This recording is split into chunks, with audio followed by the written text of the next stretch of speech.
দেশে যত সংস্কার জরুরি তার মধ্যে একটা হলো লঞ্চ টার্মিনাল ঘাটে যে ধরনের অত্যাচার হয় এগুলো সংস্কার করা। যারা এরকম নদীমাতৃক অঞ্চলে বাস করে তারা জানে এই লঞ্চ ঘাটগুলোতে কী পরিমাণ অত্যাচার করা হয়। যখন যাত্রী পারাপার হয় বা কোনো পণ্য নেওয়া আনা করে তখন ইচ্ছে মতো এর উপরে টাকা ধার্য করে ঘাটের টেম্পোরারি মালিকগুলো।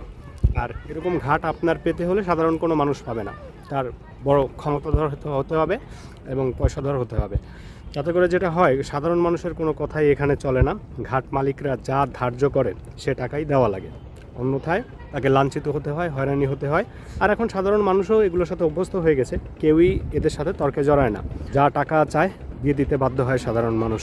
আমার মতে ঘাটে যাত্রীদের থেকে বা ব্যবসায়ীদের থেকে টাকা নেয়ার এই প্রথাই বাদ দিয়ে দেওয়া উচিত। এখানে সরকারি একটা সার্ভিস, এটা ফ্রি দেওয়া যেতেই পারে। তারপরে যদি সরকারের টাকার প্রয়োজন হয়, যেটা করতে পারে লঞ্চ মালিক যারা থাকে এরা একটা নির্দিষ্ট পরিমাণ